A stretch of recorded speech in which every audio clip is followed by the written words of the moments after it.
D'une manière générale, on peut dire que l'aromathérapie est l'art d'utiliser les huiles essentielles extraites des plantes en vue d'améliorer la santé. Si on s'en tient là, on est en droit d'imaginer qu'il ne s'agit guère que de chimie. De la chimie subtile, de la chimie complexe peut-être, mais rien d'autre que de chimie. Or, on a vu que l'Ayurveda Maharishi postule que tout dans l'univers est ultimement constitué de conscience. L'aromathérapie Maharishi est donc l'art d'utiliser la conscience, l'intelligence de la plante, pour stimuler l'intelligence de la physiologie en vue de rééquilibrer la santé dans sa totalité. Qu'est-ce que ça signifie? On va prendre un exemple.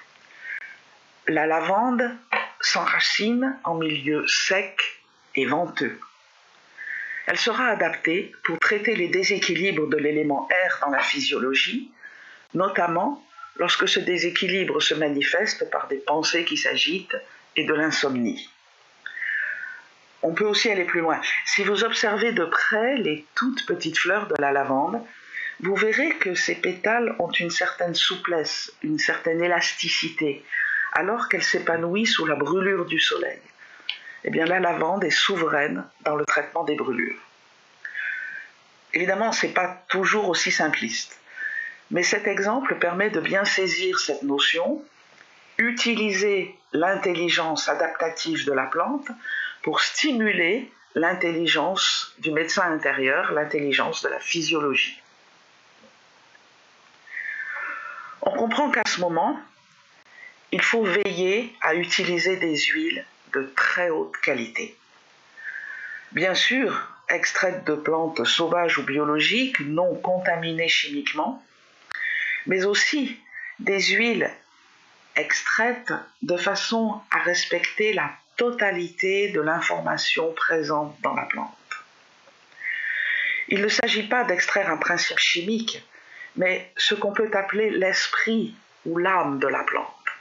Et donc, il est extrêmement important d'être très respectueux de la plante depuis la façon dont elle est récoltée, voire cultivée, jusqu'à son extraction. Et donc, on va veiller à des méthodes d'extraction douces, simples, lentes, à basse pression et basse température. Alors, comment la plante utilise-t-elle son intelligence pour s'adapter à son environnement? Bien, elle va jouer sur les proportions de ces 5 éléments. On a bien dit 5. L'élément espace va lui donner la forme. L'élément air est ce qui va permettre à la sève de circuler dans les différentes parties de la plante. Et va permettre aussi, par exemple, quand la plante a besoin de diriger des racines dans une direction ou dans l'autre, chaque fois qu'il y a du mouvement, c'est l'élément air qui s'en charge. L'élément feu, qui gère la chaleur, va en particulier se charger de transformer la lumière du soleil dans les différents principes chimiques et dans la chlorophylle. L'élément eau va assurer la cohésion des différents éléments de la plante entre eux, et l'élément terre va apporter bien entendu la matière, la structure. Les éléments sont ici représentés dans une couleur symbolique. L'élément espace, qui est neutre, est représenté en gris. Il n'est pas polarisé. L'élément air et l'élément feu, qui sont masculins, qui émettent de l'énergie, respectivement sous forme de mouvement et sous forme de chaleur, vont être représentés par des couleurs qui émettent du rayonnement, respectivement le jaune et le rouge. Tandis que l'élément eau et l'élément terre, qui sont des éléments féminins, qui absorbent l'énergie et qui la stockent respectivement sous forme de pression et sous forme de masse, vont être représentés par des couleurs, ici le vert et le bleu, qui absorbent du rayonnement. Dans la physiologie, les éléments se regroupent pour constituer ce qu'on appelle en Ayurveda les doshas, c'est-à-dire les 3 principes vitaux qui gouvernent tout le fonctionnement de l'organisme. Le dosha Vata regroupe les éléments espace et air. Et parce que c'est de l'espace et de l'air, le dosha Vata va se charger de répartir dans la physiologie qu'est-ce qui doit se trouver à quel endroit et de l'y transporter. Le dosha Pitta est constitué de feu essentiellement et aussi d'un tout petit peu d'eau parce que sinon il grillerait tout sur son passage. Donc dans la physiologie, le feu est toujours couplé avec un peu d'eau. Il est chargé de découper tout ce qui a besoin d'être découpé, soit pour être éliminé, soit pour constituer de toutes petites briques élémentaires, des molécules, des atomes, qui seront récupérés par le dosha Kapha pour fabriquer les tissus et les organes. Le dosha Kapha est constitué d'eau et de terre. Tout le monde sait que pour faire tenir un château de sable, il vaut mieux que ça soit mouillé. En déséquilibre, c'est facile à retenir.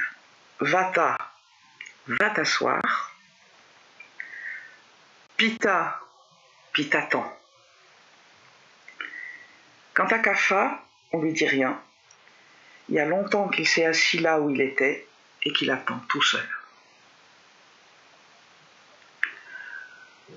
Pour savoir quelle plante va être adaptée par un patient, comme toute démarche diagnostique, on va bien sûr s'appuyer sur l'observation et sur l'interrogatoire. En Ayurveda Maharishi, on a des questionnaires extrêmement détaillés et pointus qui permettent d'identifier le fonctionnement de la physiologie d'une manière générale et dans l'instant présent. On peut aussi se servir du pouls. Mais si on en reste là, on fait ce qu'on peut appeler une prescription nosologique, c'est-à-dire uniquement en fonction du nom du symptôme. On peut aller chercher dans les livres, alors pour une angine c'est ça, pour le mal au pied c'est ça, etc., etc. Or, on a vu qu'en Ayurveda Maharishi, on va beaucoup plus loin, puisqu'il s'agit de restaurer l'équilibre dans la totalité de la physiologie, et particulièrement au niveau de la conscience. Donc, on va introduire un aspect fondamental en Ayurveda, qui est le principe de plaisir. On a vu dans la première journée à quel point la méditation transcendantale est performante en regard de toutes les autres approches comparables. Eh bien, ce qui la rend tellement efficace, c'est qu'elle est sans effort. Et elle est sans effort parce qu'elle est automatique. Automatique, ça veut dire quoi? On prend le mantra, on le pose dans un petit chariot qui s'appelle le principe de plaisir. Ça file tout seul vers la transcendance et on s'occupe de rien. En aromathérapie Maharishi, on va donner à respirer au patient une sélection de quelques huiles dont on pense en fonction des étapes précédentes qu'elles peuvent être adaptées pour lui. Et c'est son médecin intérieur qui va choisir celle qui lui donne le plus de plaisir. On saura que c'est la bonne parce que non seulement elle fait du bien partout, mais en plus, elle fait du bien là où on ne savait même pas que ça allait mal. C'est ça, les effets secondaires positifs de l'Ayurveda. On en vient donc à l'odorat. L'odorat est un sens très particulier. Sur les quelques 2 cm² de surface des plafonds des fosses nasales, se trouvent 80 millions de terminaisons nerveuses, chacune spécialisée dans la reconnaissance d'une odeur particulière. Pour donner un ordre de grandeur, avec seulement 5 options différentes, il existe 120 combinaisons possibles. C'est dire que sans avoir le flair des chiens, nous sommes largement capables de distinguer chacun des êtres humains sur Terre rien qu'à son odeur. Les fosses nasales sont le seul endroit de l'organisme où le système nerveux central est directement en contact avec le milieu extérieur. Et à l'autre bout, les fibres sensitives sont directement reliées aux centres émotionnels du système limbique. L'ensemble forme la partie la plus primitive, la plus archaïque de notre système nerveux central. Et donc, avant même que nous ayons conscience de percevoir une odeur, on enregistre déjà ce qu'on appelle des potentiels évoqués, c'est-à-dire des modifications dans l'activité électrique du cerveau. On enregistre aussi des modifications respiratoires, cardiaques, hormonales. En consultation, au premier inspire, on peut voir les patients changer de posture ou d'expression faciale, c'est-à-dire qu'il y a déjà des réactions comportementales.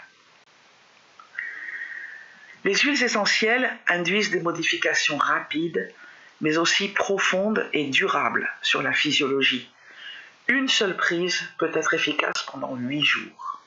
J'espère avoir montré que l'aromathérapie Maharishi est à elle seule une approche holistique de la santé, et je vous laisse avec l'évocation des senteurs subtiles du jasmin.